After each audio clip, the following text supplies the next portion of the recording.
کھیلوں میں سیاست مودی کے گلے پڑ گئی۔ بنگلہ دیش کا ورلڈ کپ کے لیے کرکٹ ٹیم بھارت نہ بھیجنے کا اعلان۔ ترجمان BCB کے مطابق ٹیم کی حفاظت اور سیکیورٹی کے خدشات کے باعث ٹیم بھارت نہ بھیجنے کا فیصلہ کیا۔ معاملے پر بورڈ آف ڈائریکٹرز کا ہنگامی اجلاس منعقد کیا گیا۔ فیصلہ حکومت کی مشاورت کے بعد کیا گیا ہے۔ ICC سے میچز سری لنکا منتقل کرنے کی درخواست کر دی۔ بنگلہ دیشی سپورٹس ایڈوائزر آصف نذر الاسلام کا کہنا ہے کہ یہ فیصلہ انتہا پسندانہ فرقہ وارانہ پالیسیز کے تناظر میں کیا ہے۔ اپنی ٹیم بھارت نہیں بھیج رہے۔ ICC T20 ورلڈ کپ 7 فروری سے بھارت اور سری لنکا میں شیڈیول ہے۔ بنگلہ دیش کی ٹیم کو اپنے 3 میچز کولکتہ اور 1 میچ ممبئی میں کھیلنا ہے۔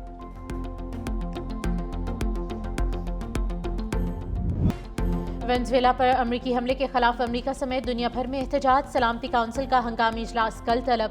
انتونیو گوتریس نے امریکی حملے کو بین الاقوامی قانون کے لیے خطرناک مثال قرار دے دیا۔ امریکی صدر کی رہائش گاہ وائٹ ہاؤس کے باہر بھی مظاہرہ۔ وینزویلا پر حملے کے خلاف نعرے لگائے گئے۔ نیو یارک میں بھی سینکڑوں لوگ سڑکوں پر آ گئے۔ ٹرمپ کی گرفتاری کا مطالبہ۔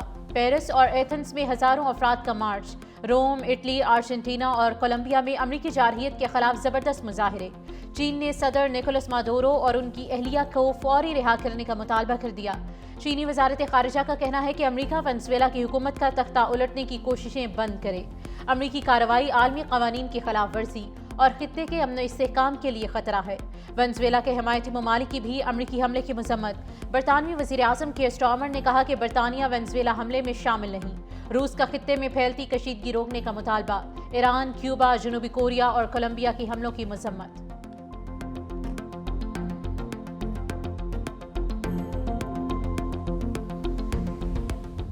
امریکہ کا وینزویلا کے معاملات خود چلانے کا اعلان۔ صدر ٹرمپ نے صدر نکولس مادورو کی گرفتاری کی تصویر سوشل میڈیا پر شیئر کر دی۔ نیوز کانفرنس میں کہا کہ امریکی فوج نے آپریشن کر کے کراکس سے 45 اہلکاروں کے ساتھ نکولس کو باہر نکالا۔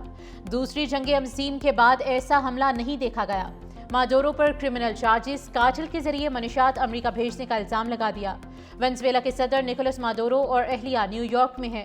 امریکی صدر نے بتایا کہ وینزویلا کی فوج تیار تھی، لیکن ہم نے انہیں سنبھلنے کا موقع نہیں دیا۔ اگر کچھ ہوتا تو ہم دوسرے حملے کے لیے بھی تیار تھے۔ مادورو بہت ظالم ہے۔ اس نے کئی لوگوں کو قتل کروایا۔ وہاں کے عوام کی بہتری کے لیے اقدامات کریں گے۔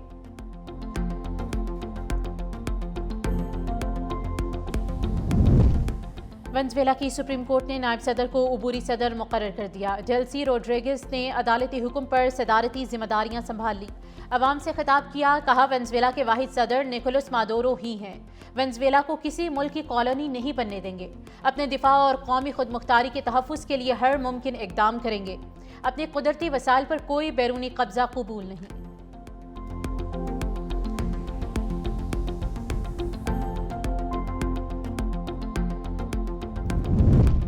نائب وزیر اعظم اسحاق ڈار کی چین میں CPC کے بین الاقوامی شعبے کے وزیر لیو ہائی شنگ سے ملاقات۔ کمیونسٹ پارٹی آف چائنا کے 20ویں اجلاس کی کامیابی پر چینی قیادت کو مبارکباد دی۔ ترجمان دفتر خارجہ کے مطابق پاکستان اور چین کے دو طرفہ تعلقات کو مزید مستحکم بنانے کے عزم کا اظہار کیا۔ پارٹی ٹو پارٹی روابط، علاقائی صورتحال اور باہمی تعاون پر بھی تبادلہ خیال۔ CPEC منصوبوں کی پیش رفت کا تفصیلی جائزہ لے کر بروقت تکمیل کے عزم کا اظہار کیا۔ نائب وزیر اعظم 7ویں پاک چین اسٹریٹجک ڈائیلاگ کی مشترکہ صدارت کے لیے چین میں موجود ہیں۔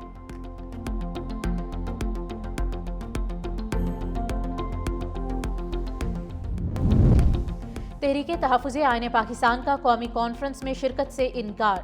قومی مذاکراتی کمیٹی کی تحریک تحفظ آئین پاکستان کو کانفرنس میں شرکت کی دعوت۔ ذرائع کے مطابق قومی کانفرنس کے لیے دعوت نامہ موصول ہوا ہے، مگر ہم نے شرکت سے انکار کر دیا۔ بانی PTI نے مذاکرات کا اختیار تحریک تحفظ آئین پاکستان کو دیا ہے۔ مذاکرات تحریک تحفظ آئین پاکستان کے پلیٹ فارم سے ہوں گے۔ کانفرنس میں نون league, Peoples party, JUI، Jamaat Islami, MQM، قاف لیگ، BAP سمیت دیگر جماعتیں مدعو ہیں۔ قومی مذاکراتی کمیٹی کی قومی کانفرنس 7 جنوری کو اسلام آباد میں شیڈیول ہے۔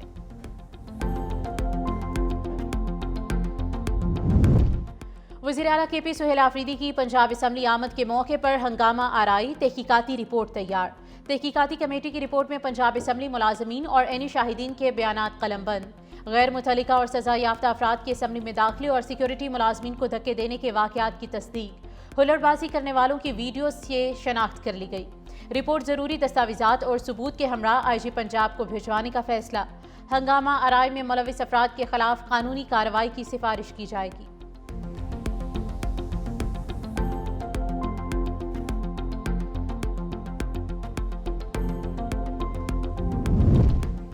پاکستانی فوج غزہ نہ بھیجے، حکومت عوام کو اعتماد میں لے، چاروں صوبوں میں گورننس کا بحران ہے۔ امیر جماعت اسلامی حافظ نعیم الرحمان کی کراچی میں پریس کانفرنس، کہا امریکہ نے عالمی قوانین کو رون کر وینزویلا کے صدر اور اہلیہ کو اغوا کیا۔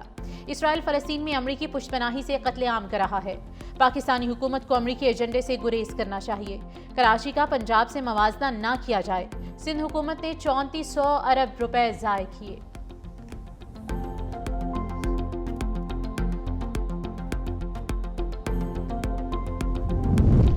خیبر پختونخوا میں دہشت گردوں کا وار، لکی مروت اور بنو میں نامعلوم حملہ آوروں کی فائرنگ سے 4 پولیس اہلکار شہید۔ لکی مروت کے علاقے سرائے نورنگ میں موٹر سائیکل سواروں نے ڈیوٹی پر موجود ٹریفک انچارج اور 2 کانسٹیبلز کو فائرنگ کر کے شہید کر دیا۔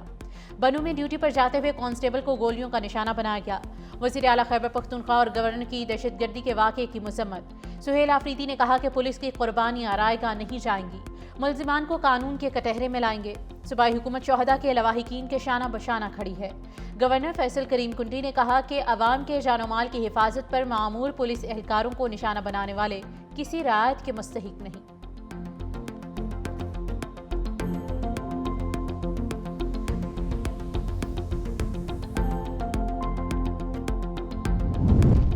وفاقی وزیر داخلہ محسن نقوی کا FIA کراچی زون کا دورہ، خصوصی اجلاس کی صدارت کی۔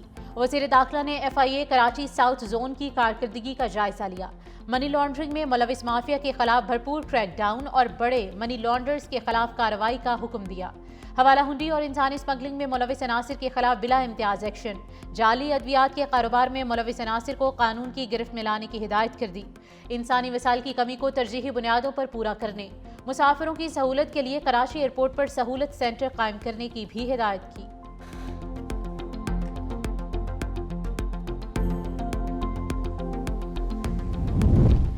آج اختتام نہیں، نئے شعوری سفر کا آغاز ہے، یہ نوجوان مستقبل کے معمار ہیں۔ وزیر اعلیٰ سندھ سید مراد علی شاہ کا علامہ اقبال اوپن یونیورسٹی سندھ چیپٹر کے کانوکیشن سے خطاب، کہا علامہ اقبال اوپن یونیورسٹی پاکستان پیپلز پارٹی کے وین کا تسلسل ہے، اس کی بنیاد شہید ذوالفقار علی بھٹو نے رکھی۔ محترمہ بے نظیر بھٹو نے بھی تعلیم حاصل کی۔ آج طلباء کی ڈگریاں محنت، قربانی اور مستقل مزاجی کی علامت ہے۔ سندھ حکومت تعلیم کو قوم کے فکری مستقبل کی ضمانت سمجھتی ہے۔ انتظامیہ اور اساتذہ نے ہر چیلنج کے باوجود علم کے چراغ کو روشن رکھا۔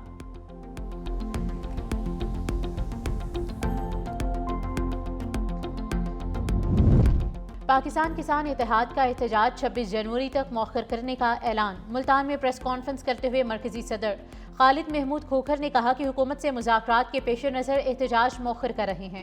زرعی ایمرجنسی، آلو اور گندم کی مناسب امدادی قیمت مقرر کرنے کا مطالبہ، کہا کسانوں کے لیے نیٹ میٹرنگ بحال، سستی بجلی، فصلوں کی انشورنس اور کاشتکاروں کے نقصانات کا ازالہ کیا جائے، مطالبات نہ مانے گئے تو پنجاب اسمبلی کے باہر احتجاج کریں گے۔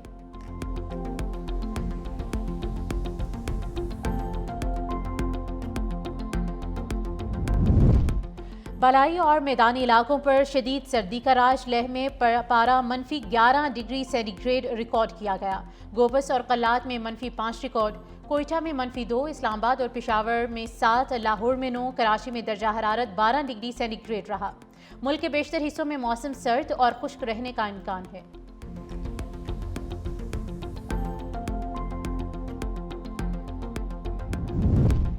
لاہور سمیت پنجاب بھر میں سپر فلو، انفلوئنزا اور وائرل انفیکشنز میں تشویشناک حد تک اضافہ، ایک ہفتے میں سرکاری ہسپتالوں میں 45,000 سے زائد مریض رپورٹ، بچے، بزرگ اور کمزور قوت مدافعت والے افراد ہائی رسک پر، ماہرین کی ماسک پہننے اور فلو ویکسین لگوانے کی ہدایت۔ دوسری طرف پنجاب میں جدید انفلوئنزا ٹیسٹنگ سہولیات اور H3N2 کٹس کی کمی کا بھی انکشاف ہوا ہے۔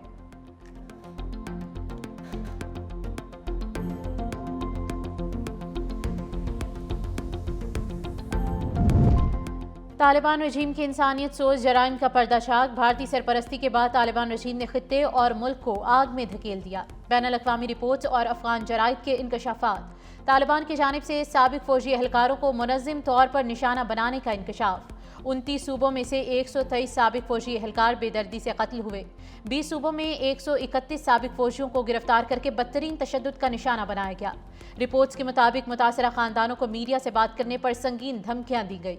اقوام متحدہ کے مطابق ماورائے عدالت قتل اور تشدد کی تصدیق مظالم، خوف، سینسرشپ اور دھمکیوں کی وجہ سے عالمی منظرنامے سے پوشیدہ رہے۔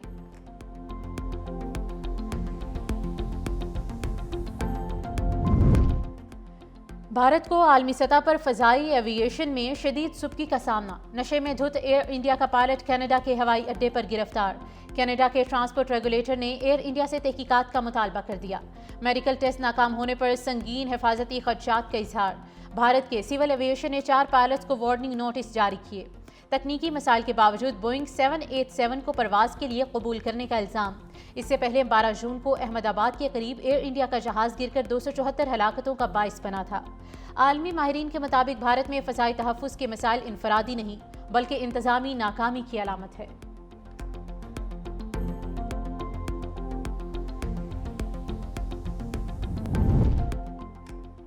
خصوصی امریکی انسپکٹر جنرل کی 20 سالہ افغان جنگ اور تعمیر نو پر رپورٹ جاری۔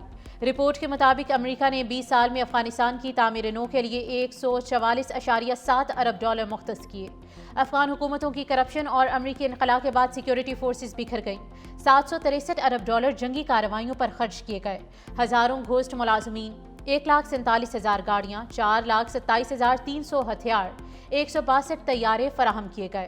امریکہ نے 7.1 ارب ڈالر مالیت کا ساز و سامان انخلا کے بعد افغانستان میں چھوڑا۔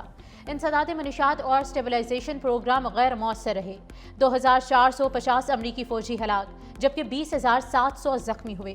سقوط کابل کے بعد طالبان کو 3.83 ارب ڈالر امداد دی گئی۔ عالمی عطیہ دہندگان نے 8.1 ارب ڈالر فراہم کیے۔ طالبان حکومت امداد پر ٹیکس لیویز وصول کرتی رہی۔ امریکہ طالبان دوحہ مذاکرات میں افغان حکومت کو نظر انداز کرنے سے ریاستی ڈھانچہ کمزور ہوا۔